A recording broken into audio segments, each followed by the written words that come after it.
E então, semana passada, a gente falou sobre os 10 passos para construir um casamento abundante. Os primeiros 4 passos. A gente falou sobre ter longanimidade, sobre a importância de você, né, ter um pavio longo, não se deixar irritar por qualquer coisa, ser manso, ser paciente na resolução das questões. Então, o marido fez alguma coisa que chateou, respira fundo, pede a Deus graça e misericórdia, segura aí, domínio próprio, segura a língua, né? Para que você possa abençoar a sua casa sendo dessa forma. Segundo ponto, a gente falou sobre admirar, apoiar e confiar no seu cônjuge, né? A importância de você admirá-lo, que a admiração puxa respeito, tem a ver com o seu amor, né? Que você sente por ele também. Os pensamentos. Os pensamentos. A gente Ser falou sobre pensamentos positivos e não tão negativos sobre o outro. Perfeito. A gente falou sobre a confiança no seu cônjuge, né? No sentido de dar espaço para ele, de ter a prerrogativa da confiança, né? Primeira, antes da desconfiança, né? Isso. Acreditar sempre, né, na boa intenção do outro. É claro que o seu próprio cônjuge não tem que confiar em si mesmo, no sentido de que o maldito homem que confia no homem, a gente tem que confiar no Senhor. Não existe para o cristão, gente, autoconfiança, esses nossos livros de autoajuda. Auto com U, ou seja, confiança interna. Não, existe no cônjuge, no cristão é auto com L, confiança. Ou seja, confiança em Deus, no alto, em Cristo. É a confiança que Davi teve em Deus para vencer Golias. Então, o cristão não tem autoconfiança com U, olhando para dentro. Tem autoconfiança com L, olhando para cima. Então, a gente não tem que confiar no nosso cônjuge cegamente, não é isso. Mas é sobre a gente caminhar, né, pensando sempre o bem do outro. Até que se prove o contrário, pensando sempre o bem do cônjuge. Perfeito. Esse foi o segundo. Terceiro, domine a sua língua e só fale palavras de edificação, né? E Gabriel citou algumas coisas assim, proibidas. Não diga, tô cansado, não dá mais, vou pedir o divórcio. Tô cansado de você, né? Tô cansado. Tô cansado, a gente diz. Tô cansado tô cansado de você. Pai, eu quero descansar, mas tô cansado de você. Tô cansado do sentido do casamento, né? Tô cansado desse casamento. E, ou proferir palavras de você é um imbecil, ou você é um idiota, ou palavras dessa forma, né, que venham agredir o seu cônjuge. Nós somos chamados a... Aí a gente volta para o segundo, né, a apoiar, a admirar, né, a mostrar incentivo, a dar palavras de bênção. A nossa boca foi chamada a ser instrumento de bênção e não de maldição, principalmente na vida do nosso cônjuge. Quarto ponto, tenha sabedoria na comunicação. A gente falou sobre clareza, sobre falar com amor, sobre falar com mansidão, sobre ser específico, né? Se não está gostando de uma coisa, fala de forma específica. A gente falou das mulheres um pouco, né? Que às vezes a gente fica de cara fechada e não fala aquilo que precisa ser falado. Perde horas de alegria, né? Horas de alegria. Então, vencer o orgulho, porque isso é orgulho, minha irmã. Falar para o seu cônjuge o que é que está lhe chateando. Falar, ser específica naquilo que você quer. Exatamente. Não estoura não, tá? Fala de forma mansa, tranquila, humilde. E aí, falando de humildade, a gente entra agora no segundo ponto. Segundo bloco, que é o quinto ponto. Perfeito. Que é, seja humilde. Seja humilde. Reconheça que você é o pior dos pecadores e saiba que está casado com um pecador, meu amigo. Gente, isso faz toda a diferença, porque normalmente a gente se sente orgulhoso, exatamente, se sente superior. Tô certo, isso não é tão claro. Você precisa pensar, refletir um pouquinho para você constatar isso. Mas quando você diz assim, ele não faz nada, e tem aquela lista de reclamações do seu marido, você está olhando para todos os erros dele, mas você não parou um segundo para olhar para nenhum erro seu. Então é como se você estivesse toda certa e ele estivesse todo errado, percebe? Ou como se o grupo de erros que ele tem, que você com certeza não cometeria, porque você é muito mais justo ou muito mais justa, né, fossem muito piores do que o seu conjunto de erros. Verdade. Ou seja, todos nós somos pecadores. Talvez você não pecasse naquilo que o seu cônjuge está pecando, a sua tendência pecaminosa é outra. Aí você fala, eu não acredito que você pecou assim, eu não acredito que você fez isso. Essa é uma frase puramente orgulhosa, cheia de orgulho, e orgulho soberbo, né, que Deus não se agrada. Você diz para o outro, não acredito que você pecou nisso. Só que você está dizendo assim, eu nunca pecaria nisso. Só que você tem pecados do mesmo, talvez, grau, do mesmo nível em outras áreas. Só que você está tentando classificar diante de Deus ou diante do seu cônjuge que a área que é muito mais importante para você foi a área que o seu cônjuge pecou. E realmente é assim, né? A gente quer tirar o cisco do olho do outro com a trave no olho da gente. Então Jesus já disse, tira a trave para você então poder tirar o cisco. Jesus não disse, não tira o cisco do olho do seu irmão. Não, ele disse, só olha para a sua trave. Ele diz, olha para o seu pecado, moço. A gente tem a tendência de ser misericordioso com o nosso próprio pecado e se auto-justificar muitas vezes. Eu fiz isso porque você me estressou. Eu fiz isso porque... Quem fala assim, eu estou irada ou irado porque você me faz pecar. Não. Não. A boca fala que o coração está cheio. Jesus tinha todos os motivos, se fosse nessa justificativa, para pecar. Porque todo mundo ia fazer ele pecar, meu amigo. Ele é todo santo. Convivia com todo mundo pecador miserável. E a expressão é essa mesmo, pecador miserável. Ou seja, sem reservas de mérito, miserável é aquele que não tem nada. E aí ele poderia virar, eu vou pecar porque vocês estão me fazendo pecar. De jeito nenhum, ele não pecou. Porque internamente, dentro dele, tinha virtudes, tinha sabedoria, tinha justiça plena. E ele não peca. Então, assim, é muito importante que você perceba o seu coração na proporção que Deus enxerga. E ainda assim te ama. Para que você possa enxergar o coração do outro com misericórdia. A gente é misericordioso com o nosso próprio pecado e iracundo, justo demais com o pecado do outro. Seja justo contra o pecado, sim, mas ainda assim amoroso para confrontar o pecado de forma boa, para que você ganhe o coração do outro. Então, essa perspectiva de humildade é muito importante porque, inclusive, ela tem que conduzir as suas palavras no sentido de que você tem que estar pronto para ouvir boas críticas do seu cônjuge e mudar, sem ficar se justificando. E você tem que estar pronto para, também a humildade, para criticar de forma humilde, com o objetivo de ganhar o seu cônjuge. Eu sempre digo que o cônjuge é o primeiro exortador do outro, né? Então, o marido é o primeiro exortador da esposa, não é o pastor. O primeiro exortador do marido é a esposa, não é o pastor. O pastor também vai ser um exortador. O grupo de presbíteros também vai ser um exortador. O primeiro exortador é quem está do meu lado. Quem está convivendo, comendo 60 quilos de sal comigo, né, na vida, ou mais. Né, muitos anos de casado. Ele conhece as suas falhas, ela conhece os seus falhas e vocês vão caminhar ali com misericórdia, com graça. A misericórdia precisa triunfar sobre o juízo, embora o juízo seja necessário. O juízo no sentido de, isso aqui está errado, vamos corrigir isso. Mas eu estou falando com o objetivo de ganhar o coração dele. Quando eu vou fazer uma crítica, eu não posso pegar o facão, não, moço. Eu não sou açougueiro. Tem gente que vai fazer uma crítica que quer pegar o facão. Aí tora tudo. Imagina você fazer uma cesárea com facão, meu amor. Já pensou? Quem faz cirurgia na alma do outro com facão não tem compromisso com a cicatriz. Se você é um cirurgião, e a crítica é uma cirurgia, tá? A crítica construtiva, eu estou falando das construtivas, são cirurgias. Você vai fazer uma cirurgia no seu cônjuge, pega o bisturi, porque você é um cirurgião.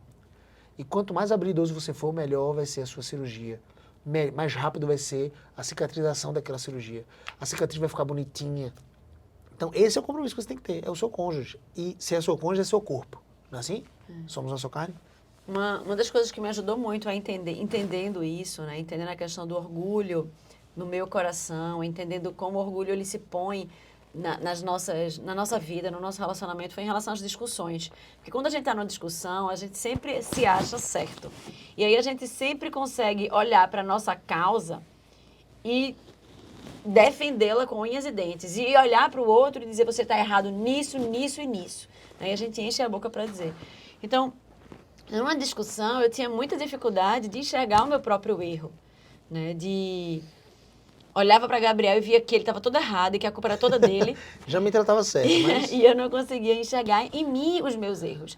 Então, você entender que nós somos pecadores, né? Que eu sou a principal dos pecadores e que numa discussão, se ele está errado, eu também estou em algum ponto, me fazia, assim, às vezes, Senhor, tem misericórdia de mim, né? Eu não consigo ver o meu erro, mas me ajuda, me abre os olhos para enxergar, porque eu só consigo ver os erros dele. Isso ela estava orando com raiva, tá? Com raiva. A oração dela. E Deus, já tá bom, meu filho, calma. Mas assim, veja, me ajuda a parar e pensar, tipo assim, só tô conseguindo ver o erro dele, mas eu sei que eu tô errado em algum ponto. Então, aqui, me ajuda para que eu possa me arrepender. No ponto que ele disse, mas eu não concordo. Você errou nesse ponto. Não, eu estou errado em algum ponto, Deus. Mas não era o que ele disse. Né? Não pode ser o que ele disse, que eu não concordo com isso. Mas de a gente buscar em Deus, né, essa posição de humildade, de me arrepender pelos meus pecados, né? De às vezes a gente fica assim, só vou falar com ele quando ele falar comigo, né? Isso é orgulho, né? A gente precisa... Destrói o casamento. Exatamente, a gente precisa ser a primeira a falar e ansiar por essa posição, né? Porque é uma posição de humildade, não é uma questão de competição, né? Para ver quem é mais humilde, porque aí tu vai cair no orgulho de novo. Mas... Mas a gente buscar essa relação, né? De Senhor, tem misericórdia. Eu sei que eu sou pecadora, eu sou mais pecadora do que ele, sou a pior das pecadoras, me ajuda a enxergar o meu pecado. E isso vai te ajudar a ir lá e a pedir perdão e vai ser instrumento de reconciliação no seu casamento. Isso. Né? E lembra o seguinte, se você ouve os conselhos do orgulho, você está ouvindo o pior conselheiro, né? Tem gente que prefere dormir abraçada, ao invés de ficar de conchinha com o cônjuge, abraçada com orgulho. Sabe o seguinte, na sua cama ou cabe o cônjuge ou cabe o orgulho.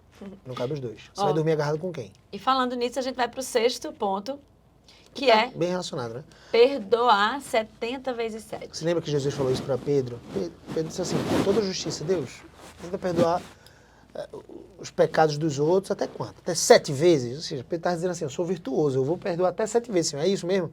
Jesus disse, não até 7 vezes, vos digo que até 70 vezes 7. E não é para você fazer a continha, né? Porque se você for ver no casamento, você vai perdoar mais que isso. E haja disciplina para fazer conta, hein? 70 vezes 7. 490 vezes. 70 vezes 7 é a ideia de, não precisa ter um caderninho e ir anotando já, só falta 350, né?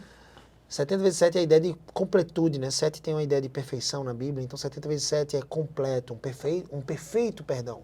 Um perdão completo, que lança no mar do esquecimento, não cobra mais, a dívida foi cancelada, como Cristo faz conosco.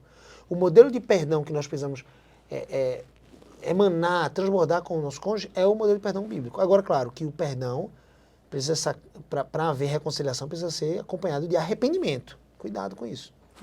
Tem gente que diz assim, eu te perdoo, mas o cara nem se arrependeu, a mulher nem se arrependeu. Agora, para ajudar no processo de arrependimento, você tem que ter paciência, tem que conduzir, às vezes mostrar várias vezes, porque a pessoa possa dizer, mas realmente isso aqui é um erro. Agora eu adquiri maturidade para entender que eu errei nisso.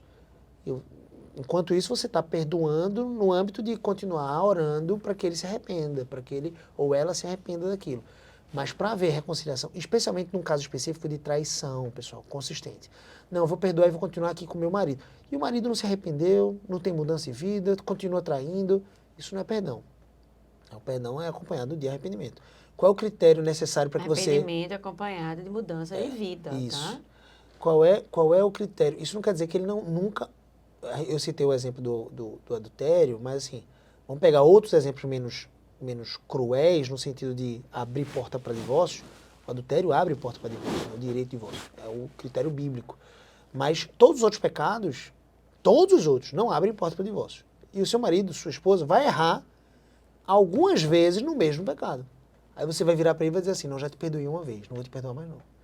Você de fato errou de novo, você não se arrependeu verdadeiramente. Calma aí, quantas vezes você já pecou contra Deus no mesmo pecado? E todo dia você se arrepende. Claro, você precisa de uma mudança completa, precisa, mas às vezes não é um processo. Às vezes você não demorou alguns anos para vencer aquele pecado específico. Então seja paciente com o seu cônjuge, perdoe, conduza. E Jesus, quando vai nos ensinar a oração, né? A oração envolve, né? É muito pesado, porque ele diz assim, me perdoa assim como eu tenho perdoado aqueles a quem eu tenho me ofendido. Então, tipo assim, Senhor, para. Olha o que você está orando. Me perdoa assim como eu tenho perdoado. Se Deus perdoar a gente com, né, as limitações que a gente tem, a gente vai direto para o inferno. Direitinho, caminho reto. Vai de tobogã. E que coisa interessante, né? Porque nós precisamos perdoar. Jesus nos ensina a perdoar o nosso próximo. Não haverá ninguém mais próximo que o nosso cônjuge. Você será alvo dos pecados dele ou dela. Com certeza. O óleo quente do motor do coração dele vai manchar, melar você. Assim como ele também é alvo dos seus, né? Então, seu amor deve ser incondicional, intencionalmente perdoador.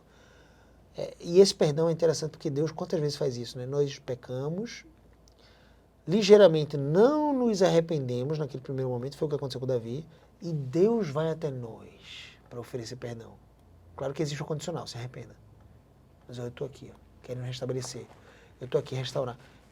Aí sim, mesmo no âmbito de um pecado sério, né, que atiça mentira ou desconfiança, que é terrível, ou traição, eu vou oferecer perdão, bênção. Existe o critério necessário do arrependimento.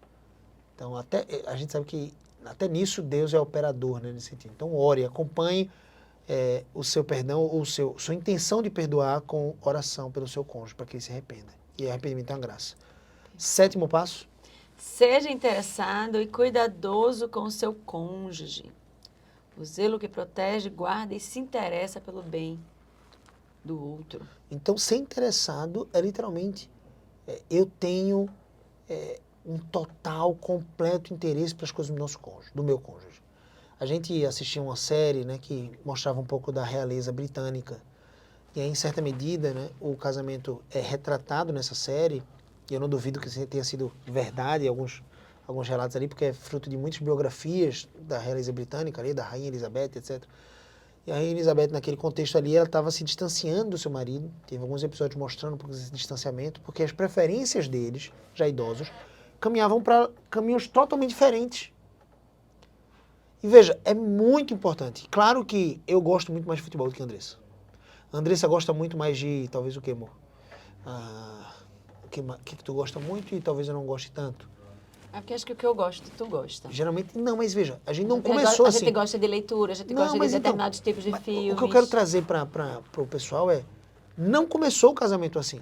Teve intenção de eu gostar das coisas que ela gosta. Sei lá, filmes românticos, né? Então ela gosta de passear no shopping. Eu quero gostar. Tem marido que fala assim, não vou no shopping de jeito nenhum com a minha esposa. Cara, gosta do que ela gosta, mano.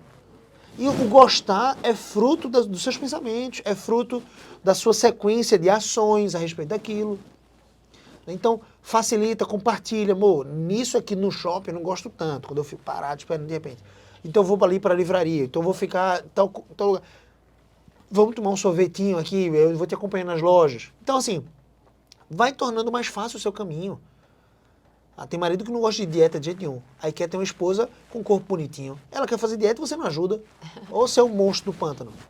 Você precisa começar a fazer também, gostar do que... Por que eu tenho que gostar, Gabriel? Porque é bom, moço. Já pensou? Eu tinha um amigo, quando era na minha primeira infância ali, que a gente estudava muitas vezes juntos e eu ficava impressionado com a quantidade de vezes que ele escovava o dente. E ele gostava de escovar o dente. E eu não gostava de escovar o dente. Escovava ali de manhã para ir para a escola e de noite para dormir. Frio. E ele escovava no almoço, e lanchava alguma coisa, escovava. Ele não era um maníaco, eu não conseguia ver ele como um maníaco do dente, não. Mas assim, também não era filho de pais dentistas, não era. Mas os pais dele compartilharam muito desse gosto e ele escovava o dente. E parecia ser algo bom, porque escovar o dente é bom para os dentes, ok? Faz sentido? Eu nem sei qual é o limiar ali de exagero, mas assim, geralmente é bom.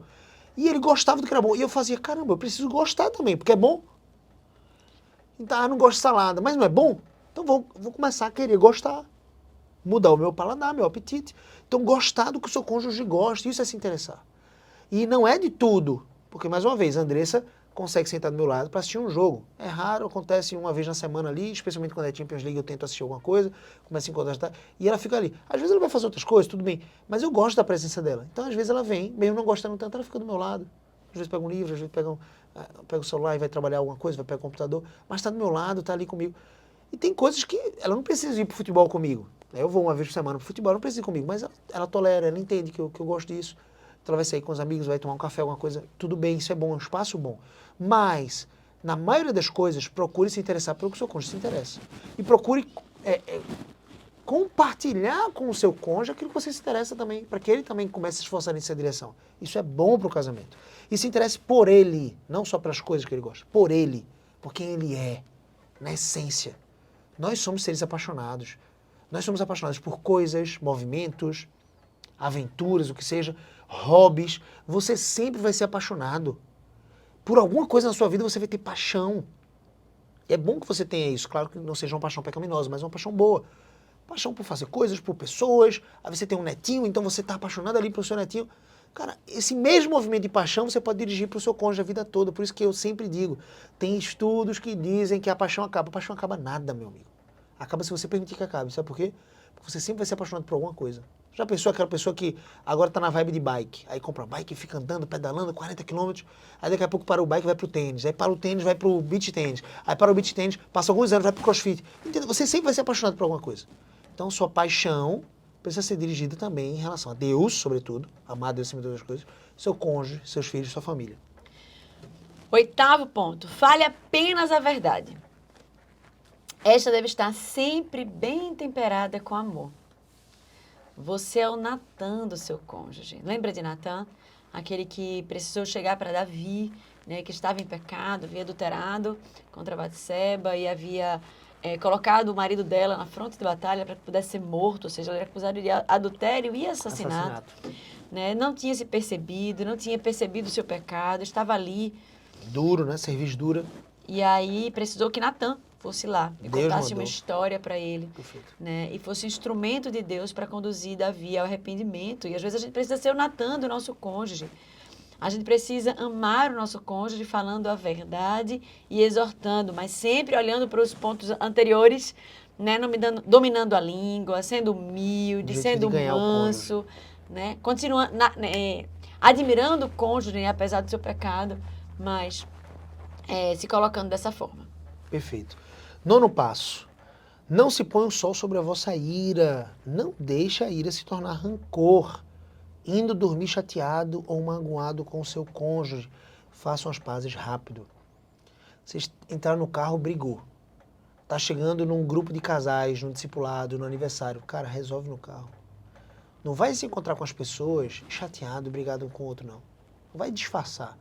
Pô, vamos resolver aqui, vamos orar. Ninguém tá querendo ceder, vamos orar aqui, vamos pedir a Deus. Conduz uma oração, você como sacerdote do lar, conduz uma oração.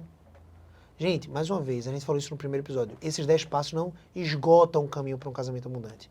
Eles dão a direção, a diretriz. Tem muitos outros passos. A gente não falou sobre autoridade e submissão, a gente não falou sobre papéis.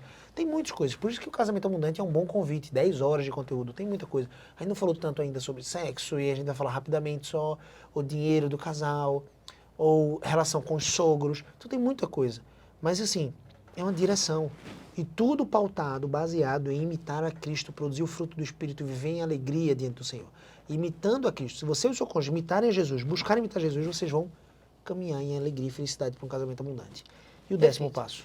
10º passo, cuide do seu corpo e experimente o prazer do sexo com regularidade e qualidade. Olha, a sua proteção dorme do seu lado. Eu sei que a sua proteção é Cristo, é a palavra. Viver longe da palavra vai te conduzir para muitos caminhos de sensualidade, pecado, pornografia talvez, ou traição. Cuidado com isso. Mas uma outra proteção importante, dorme do seu lado todo dia. Seu cônjuge. Se Deus não se importasse com isso, ele não orientaria. O seu corpo pertence ao seu cônjuge. O seu corpo da mulher pertence ao marido, o corpo do marido pertence à mulher. E vocês devem se entregar, não negar a fonte dos prazeres, o sexo, o ápice da intimidade entre dois seres humanos. É próprio só entre um homem e uma mulher, casados, dentro da aliança do casamento. Então, o sexo foi feito para o desfrute, não apenas para a multiplicação da identidade do homem, né, de Deus, ali, o DNA de Deus, no sentido da imagem e semelhança, tendo filhos, mas também para o deleite, para o prazer, para a intimidade, para o desfrute.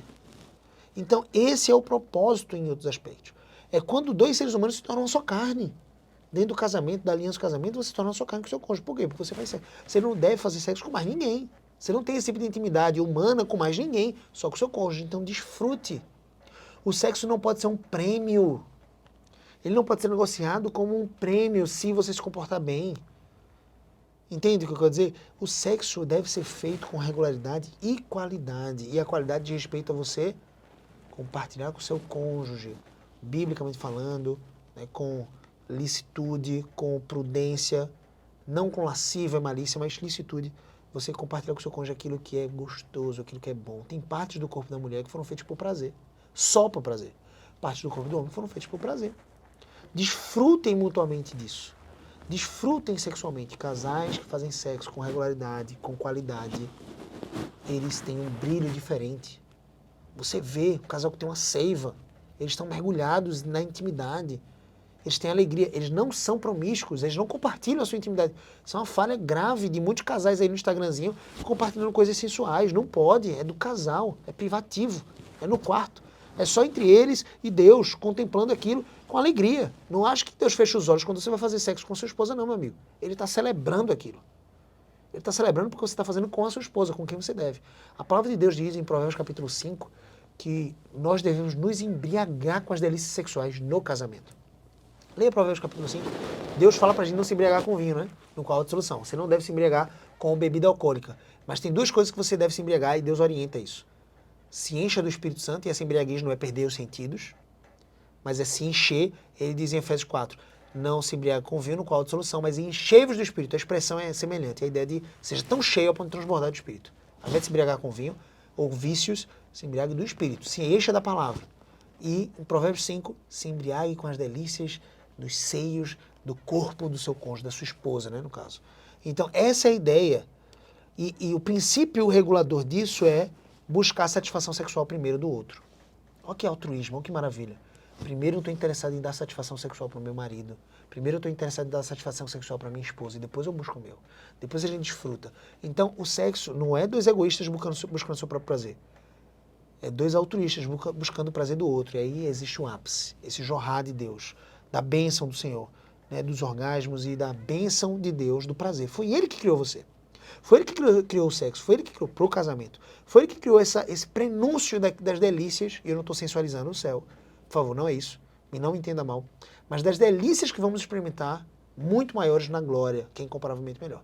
Entenda, o ápice do prazer, talvez humano, seria estar na presença do Senhor. Mas ligeiramente próximo seria, né, você desfrutar do sexo, do orgasmo no casamento. Ou seja, na bênção, né, não na maldição, fora do casamento. Na bênção. Você acha que no céu não vai ser muito mais amplo? A palavra de Deus já diz, é incomparavelmente melhor. O prazer, e não é um prazer sexual, mas é um prazer muito mais amplo, muito mais profundo. O que eu quero dizer? Desfrute dentro do casamento, do sexo. O sexo no casamento é mandamento, é ordem do Senhor, para o bem do casal. Então busque o seu cônjuge para fazer amor. Mulheres, busquem o seu marido para fazer amor. Maridos, busquem sua esposa para fazer amor com alegria, com romance. Ame cada parte do corpo do seu cônjuge, independente da forma física dele. Mas óbvio, vocês dois buscando a melhor forma física vai ajudar muito esse processo. É isso, 10 passos, isso não esgota, temos muitos outros passos. Deus abençoe abundantemente vocês. Obrigado pela sua oportunidade, estamos aqui no programa Tempo de Família, compartilhando com casais essa bênção. Esteja no Casamento Abundante, dia 27 de abril, daqui a 10 dias, sábado, dia 27 de abril, invista no seu casamento. Investir no seu casamento traz os melhores retornos. O ingresso casal, ainda está, se não me engano, com valor promocional, você vai lá e você adquire, está no lote 2, você adquire, antes que seja tarde demais, porque é só um evento no ano, então é só agora dia 27 de abril, senão só em 2025, tá certo? O site é o gabrielcbo.com.br/casamento-abundante. O link está na bio do meu perfil no Instagram. Perfeito, e a gente espera ver você lá. Vamos orar? Vamos orar. Senhor Jesus, obrigado, Senhor Deus, pelo privilégio de estarmos juntos, compartilhando esses 10 passos, nesses 2 episódios. Obrigado, Senhor Deus, pela Rádio Evangélica. Obrigado, Senhor Deus, pelo programa Tempo de Família. Obrigado, Senhor Deus, pela vida do pastor Marcos Fenelon, pela vida da minha esposa Andressa, pelas nossas famílias. Abençoa, fortalece, Senhor Deus, fortifica os casais pela Tua graça, pela Tua misericórdia. E permite que essa palavra possa ser nutrição para eles, que eles possam se nutrir dessas palavras, Senhor Deus, e repetir essas palavras, Senhor Deus, para aprenderem, revisarem os conteúdos. Que os seus casamentos sejam edificados pelo investimento na Tua palavra, na Tua presença, investimento em conteúdos bons, livros bons, Senhor Deus, congressos, encontro de casais, acampamentos, mas também, Senhor Deus, treinamentos como Casamento Abundante. Esperamos, Senhor Deus, ver vários desses casais na rádio lá presentes, Senhor Deus, nesse momento de transformação e de refinamento. Nos ajuda, Senhor Deus, a glorificarmos o Teu nome em tudo, nos dá uma vida santa, piedosa e que imita Jesus. Em nome de Jesus te oramos. Amém. Amém.